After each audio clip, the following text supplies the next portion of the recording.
If you find you're unsettled listening today, reach out to a trusted friend or go to tradespodcast.com and click on resources. We are men in the trades forging health in the drug poisoning crisis. This is Off the Clock Toolbox Talk. Hey, it's Karen flying solo today. Daniel's off, and I'm here conversing with Colby and Greg. Let's jump in. So we are here today with two of the guys from the Tailgate Toolkit. Did I say that right? You did. You nailed it. Yeah, it's tough. There's a lot of T's. It throws me off all the time. Exactly. So, what is this project and how did it come to be? And yeah, just tell us all about it. Either one of you, whoever wants to talk. I think Colby's most equipped for that. The Tailgate Toolkit is an education and awareness program. So what we do is we offer a number of services that are really intended to spread awareness about what's going on with the drug poisoning crisis in BC, how it's impacting the construction industry, and what tools we can use to increase safety, increase support, and break down stigma. So we provide on-site presentations to get the conversation started, training for supervisors. We have a support group that meets virtually. It's called Hammer Time. That's another choice branding decision. Yeah. We also provide printed resources to have on site. So this project began initially in 2021. The Vancouver Island Health Authority, in response to a report from the BC Coroner Service that pointed out that construction and trades are kind of the highest represented sector when it comes to drug poisonings. Mm-hmm. In response to that report, Island Health approached the Vancouver Island Construction Association, saying, let's partner up. What can we do about this? So in 2021, we launched a pilot project called the Tailgate Toolkit. All kind of began by interviewing people on the island within the industry, many of whom had lived or living experience with substance use, many of whom were on the opposite side in terms of, they were employers who had lost people due to this. Mm-hmm. So we talked to them and really just asked, what would you like to see? And in response to that, we developed our training and our support group and these resources. So we piloted that for kind of the latter half of 2021. And then in 2022, we received provincial funding from the Ministry of Mental Health and Addictions to bring this provincially, which is when Greg was able to come on the team, and he now leads our Lower Mainland kind of coordination. So Colby, you're based on the island, correct? I am, yeah, in Victoria. And then Greg, you're based out of the Lower Mainland? Yeah, I'm in Vancouver presently, out of the VRCA office. Awesome. And then do you have other people in other areas of the province as well? Yes, we so the intention with the provincial funding was to have staff situated in each of the Regional Construction Association offices. As Greg mentioned, he works out of the Vancouver Regional Construction Office. I work out of the Vancouver Island Construction Association, and we are actually currently seeking staff for the Southern Interior and the North. Greg, do you want to jump in and what have your experiences been with this project? How did you get involved with it? Cut through the chase, I guess. I'm in my 6th year of recovery, actually. I'm a recovering addict. I had a fairly serious opioid addiction that stemmed from a motor vehicle accident in my late 20s that really sent my life into a bit of a tailspin. I battled it for quite some time. That experience really, it changed my outlook, changed where I wanted to go in life. And going into it was something for so long that I had kept secret. I almost died keeping the secret. For 6 years, I lived with a partner who had no idea that I was addicted to painkillers. Even the people eventually who I was buying the substances off on the streets, I would lie and say I was getting them for other people. I was in such deep denial and hiding this beast of burden. Yeah. So when I go into a job interview and they actually asked me outright if I had any lived experience with substance use, it was my instinct almost to say, no, it's not something that I really wanted to share. Not exactly. here. But as I sat with Amy, who ended up hiring me, I just got this feel that this was the type of person that I could open up and be transparent with. So I took my shot. And for the first time in my life, I led with, my story, my absolute truth. And to my surprise, I was rewarded for it. I think that's probably what got me the job. Mm-hmm. And to be quite honest, is probably what has benefited me the most in the field. Being able to lend my experience, I think has created a transparency because it's kind of, my pound of flesh. And once I disclose that, especially to men, you kind of gift them that vulnerability. Yeah, And that, absolutely. right. And we have our talks are, there's certain stuff we have to hit, right? But I like to illustrate what I'm talking about with real life situations. And unfortunately or fortunately in this case, I can kind of illuminate a lot with personal experience, Mm-hmm. the death of my fiance, Mm-hmm. the death of Sorry. friends, that isolation, the stigma, all these things. And I just find once I do lead with that in the talks themselves, it does create an atmosphere and a discourse among the people who attend where they're a lot more likely to share. So long story short, that's how I got the job. And honestly, something that I almost died trying to protect my addiction for so long before it got to Mm-hmm. the point where you can deny, you're 127 pounds. It had been years and it had spiraled to such a way there was no hiding it. But for me to just, be out with it and to be rewarded with a really gratifying, kind of life-changing experience in a lot of ways. It's really ironic. This thing that like I said, that I protected with my life now benefits me, and hopefully it helps other people a little bit. My curiosity is around, do people feel safe enough to actually share what's on their hearts? So I'll share this with you. In the beginning stages of every talk, I always lead with a simple question, and that is, how many of you have been affected by this opioid crisis that we hear so much about in the media, indirectly or directly? And about half the hands usually go up. There's some trepidation, they slowly creep up, and then usually about half the room. And then I go into my talk, right? It gets very personal. It's never easy. It's always hard every time. I have a water bottle with me today because my mouth gets dry because Mm-hmm. I'm sitting talking to you about this, Karen, and it still makes me feel like I'm less than you because I'm sharing this bit of my Mm-hmm. history. It makes me feel dirty or inferior in a way. It shouldn't. I've Mm-hmm. I've gone back to school. I've facilitated groups. I've given countless talks, spoken to over 1,000 people in the industry, and yet I still have this.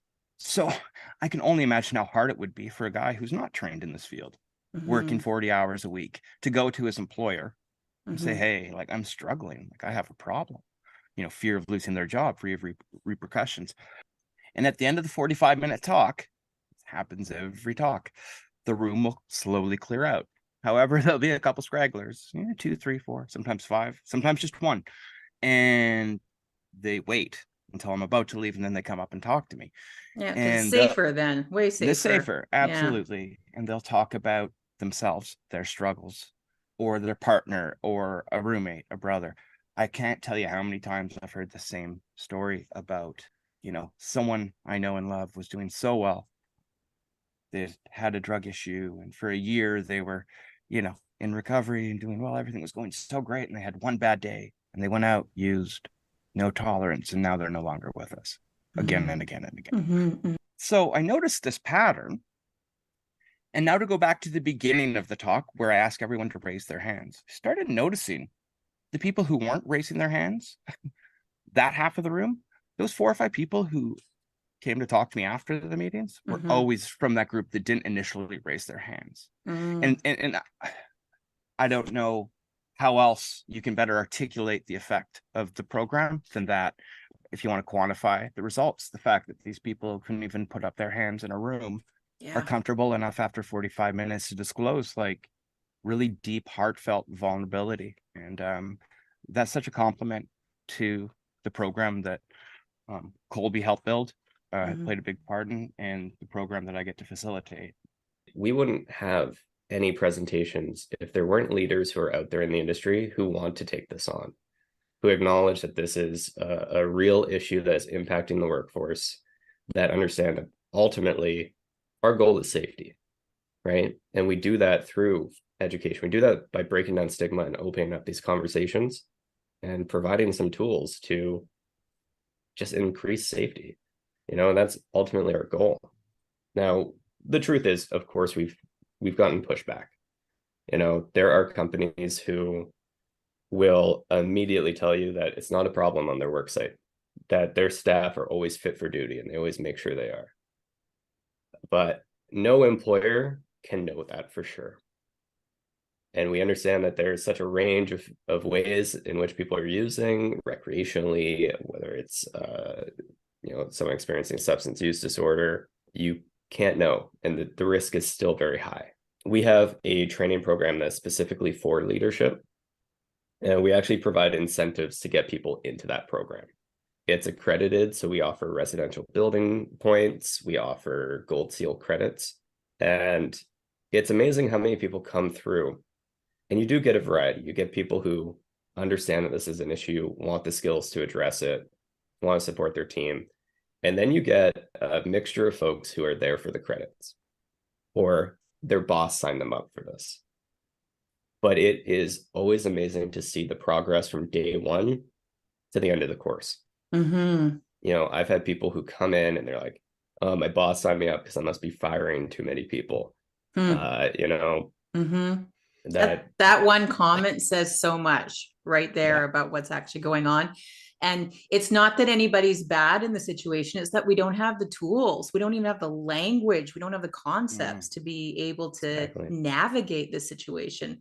And that's the beauty of the Tailgate Toolkit and this podcast project, is that that's what we're wanting to do. And that's why we were really excited about being able to work together with you, is like, yeah, we need to get just safe places to be able to begin to engage with this content and with this thinking, and just be able to kind of I always use the word deconstruct, but like just to kind of take it apart with compassionate curiosity, like without judgment. So nobody's doing anything wrong here. It's that we need to just educate ourselves better and develop the language. So yeah, that's fantastic. It's such a wide-ranging, nuanced issue, and to reduce it to simple terms just isn't responsible. And No.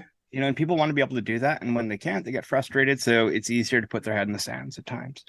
But for every person that does that, there's been so many leaders in this industry who have taken upon themselves to, bring us in. And I just see a shift of people who really care about their guys and girls, in the industry. And I take their calls off hours on weekends because they care. They'll tell me about a run-in they had on the streets with someone who looked to be under the influence and how they could have handled it better. I wonder if he, needed naloxone. They're calling me after hours on that stuff. And that, that's how you change culture. Yeah. And that's such a big part of what we're doing. And like you said, language matters so much. And like Colby takes care of that so masterfully in the supervisor training. Like even sitting here, you'll never hear Colby or I, at least intentionally, say the term overdose, right? Because it implies a recklessness that you're doing too much. And that's simply not the case, And that's why I always tell them a story about, it's 22 years ago, my best friend died right in front of me. He didn't do too much. He was the guy who used cocaine every couple months. And this one day, he went to a person he wasn't familiar with to get that cocaine, unbeknownst to us. And he got some heroin in that cocaine, which he had no tolerance for, and watched him die. It was just an awful moment. You can't reduce that to, that was someone who just was reckless and had no regard for their health. He was not a drug addict, as we would like to think of them.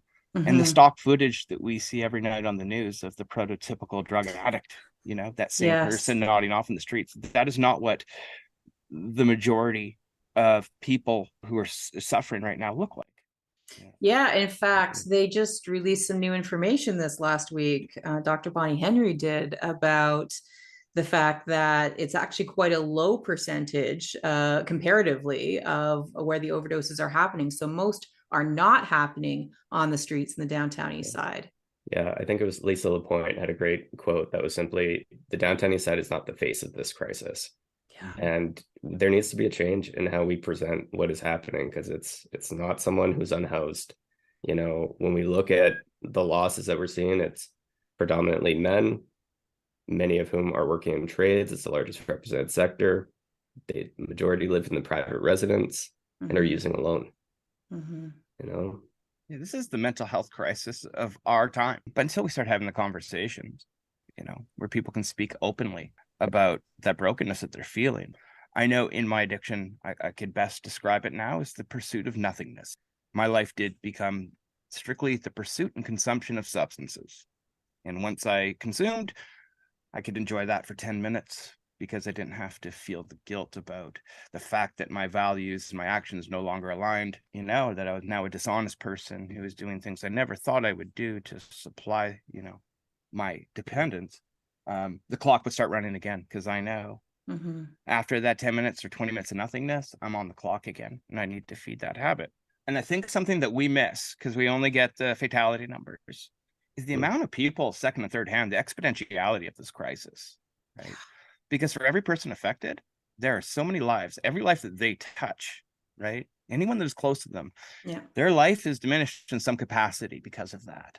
So you have not just people struggling with addiction, but people struggling with the addiction of a child, a loved one, showing up on a work site, you know what I mean? Sometimes doing dangerous jobs, and their mind can't be present. They can't be their best selves. Like I've seen it from both angles. I have seen people take their, the groups that I ran, their clean time. I don't like the word clean, but to honor Sobriety. that sobriety time, 1 or 2 years. And in those occasions, they bring family members and friends to celebrate that. And you get a real feel how, man, it's not just their life that was saved. Every life that they come into contact with, because they are a better person today, is a bit better off for knowing them. And I can speak to that. I really think that I'm a net positive to people, where if you would have asked me 7 years ago, I would have said that I'm a bad person and I've diminished every life that I have come into contact with. That also fed the isolation because I knew that my addiction made me an undesirable who was kind of contagious to everyone. So I stayed away. But, I just say that because we get so wrapped up in the number of deaths, but there's so many tentacles to this. And I know parents who have lost their adult children to this, but they don't talk about it because, and it's just this mysterious thing that happened and they don't want to even bring it up because like when a loved one passes, it's often very healthy for us to talk about them and to process the whole thing socially. But they can't even bring up the fact that their child died. They just have to pretend that nothing happened because there's so much stigma attached to it. Yeah, it's unimaginable, the idea of not being able to share your grief. Yeah. Especially for the loss of a child. There's an organization that is so incredible that we've had the chance to work with, Moms Stop the Harm. Yes. That have been taking a lot of action across Canada, and it is made up of people who have lost family to this and are finding a place where they can share their grief and take action in response. It amazes me when we do hear really stigmatizing language, and you can see that people can't put this in the context of you're speaking about a person who has family, who have people who care about them, and who are suffering loss, on such a scale. When we talk about this representation in the industry as well, we're talking to companies and people who, Greg's question of how many of us are connected to this, we're seeing that loss and that grief across the industry as well. I think one of the questions people might have approaching your program, if they don't know very much about it and if they don't have an experience, is they might be asking themselves, is this bullshit or is this legit? And that's where the authenticity of both the way that you approach Tailgate Toolkit and the way people engage with you. And that's why like your opening question is important. And, Greg, when you're sharing personally, that is so important for people to understand, like, this is authentic. This is something that we need to engage with as our real selves, not the people that we think we're supposed to be. Absolutely. We talk about stigma. We talk about how men are disproportionately affected and why that is. Why is it as men that we could probably all find commonality in the fact that we've all grieved, we've all lost, we've all felt fear, but we never talk about these things. We're too busy chest thumping, right?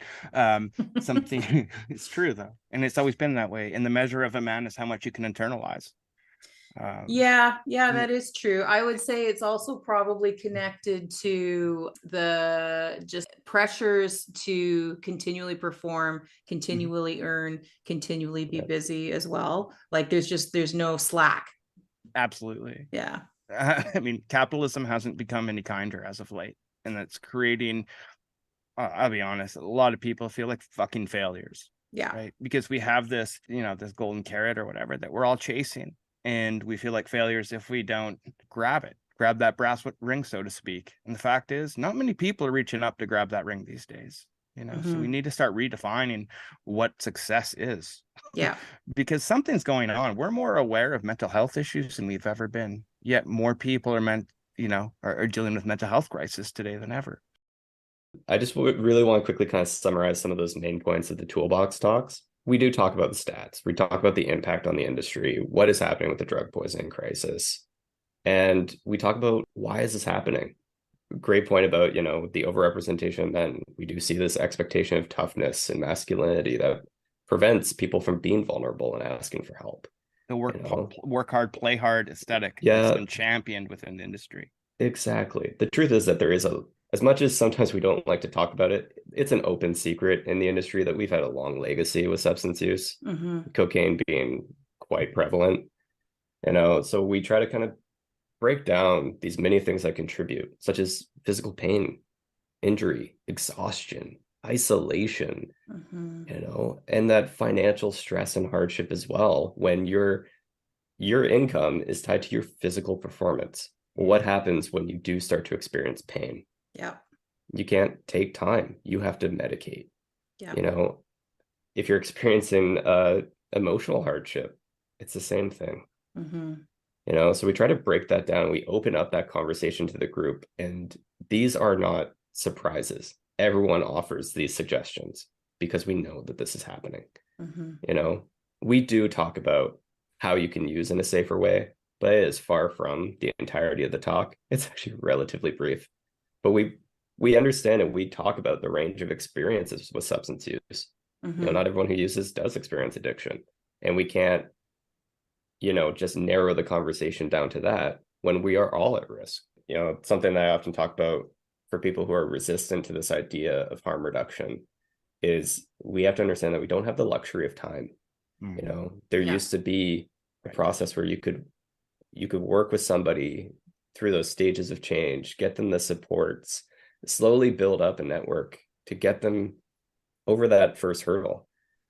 We don't have that anymore. Like you said, it could be someone just recreationally using. It could be kids experimenting.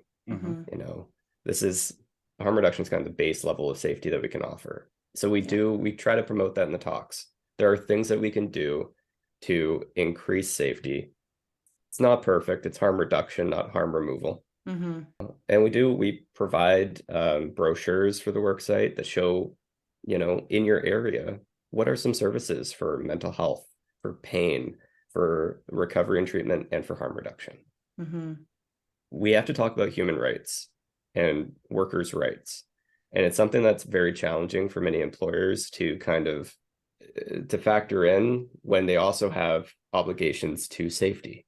But there is the obligation to accommodate somebody when they're experiencing a disability.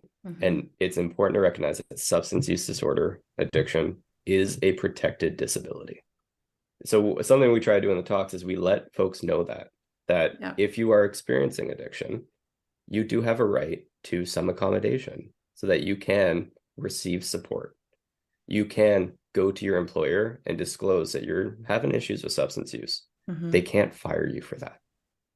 They have to do everything within reason that they can do to support you. And it's often time off so that you can get treatment. Yeah. But your job will be there when you come back. It's something that we try to get a bit more into with the supervisor training is to give employers a better understanding of that. And also how ultimately, if you have a workplace where someone can disclose that they're having an issue and have it addressed, that's a safer workplace than waiting for that issue to become obvious. Imagining somebody hearing this and then going and telling their employer, and then they get treated differently, and maybe their employer says, no, I'm not going to do that, you need to get your fucking act together. So the employee then has to go through all these steps and fight with a lawyer and do all that. Right. So I just want people to make sure that we're not promising that the employer will be very kind and accommodating, because that doesn't necessarily happen either. And employers probably, if they're not trained in this and they're approached in this manner, they may be like, oh shit, I don't know what to do about this. Like, can't you just like try a little harder? Like, saying things like that to their employees, because they're trying their hardest too, because they're not trained substance use counselors, right? So how the fuck do they know what to do? So I'm glad that we're talking about it. I'm glad that we're laying out pathways, but it's not a super highway yet where you're just able to take the on-ramp, go there, and you're done. You can take care of it. It's still tricky and messy, I would say. Yeah, it certainly is. There's not a great understanding, and it's not well enforced. And that's the truth of it. But if we aren't, acknowledging and respecting human rights within the industry, we have a bigger issue at hand. Absolutely. So I certainly encourage anyone who is on the employer side to inform yourself and understand there are massive benefits to accommodating, to providing support. You have a healthier team. In terms of costs, it may seem costly to accommodate someone. There are bigger costs with replacing people. Yes. Yeah. And so from a business perspective, from a legal perspective, and then let's just talk about the human perspective. Yeah. All right. These are people who are experiencing a disability. And that's important to recognize. This is legally a health issue. The labor lawyers come in, and there are always so many questions. And I do have to acknowledge, we work with Roper Grail LLP out of Vancouver. They've done incredible work partnering with us on this project. And, we get questions because people do want to know, how far do I have to go with accommodation? What are the steps? Duty to accommodate, that accommodation piece. Something that's often not known is duty to inquire. Meaning, if you suspect at any point that somebody may have a disability that may impact the safety of the workplace or their safety, you have an obligation to ask. Is there something going on? Do you need to tell us something? So particularly if you recognize that someone may be unfit for work or unfit for duty, if you don't ask that high level question of is there something else going on, you again have some potential liability when it comes to human rights. If you let someone go without asking if the issues with their performance are due to a disability, it's on you. Wow. So there's a lot of obligation on the employer side. And I don't want to come down heavy on employers because, as we've said, there are so many folks in this industry who want to do this, and it's not easy work. Yeah. And they're often... A lot of them want to know how far they can go. It's not how far do they have to go. They want to know how far can I take it in supporting my workers. I'm wondering if we're gaining any experience through this in supporting employers on how can you adjust your project to accommodate when this comes up. Any pro tips or hacks that we've learned so far? The best hack or pro tip I've seen kind of offered is estimate for it. Oh, in your initial project, build in time. If you're not building in time, there's going to be issues that come up, and it may not be this, but there's always something that comes up. So build in time. I never thought of that before. Yeah, we've had so many people who do want to help, and we want to advocate as well for support for employers. Folks are expected to take on this kind of work. They need some help. Yeah. So that is something that we'd love to see the provincial government really step up and offer some support. Yeah. Thank you so much, Colby and Greg from the Tailgate Toolkit, for being with us today. And we'll do some more episodes in the future, I'm sure. For sure. And Colby, do you want to maybe tell people where they could find our program? Oh yeah, you can learn more about the Tailgate Toolkit at thetailgatetoolkit.ca. This has been a Fraser House Society project. hosted by Daniel Snyder, co-hosted and produced by Karen Jansen, managed by Delan Young from the traditional, ancestral, and unceded territory of the Coast Salish peoples.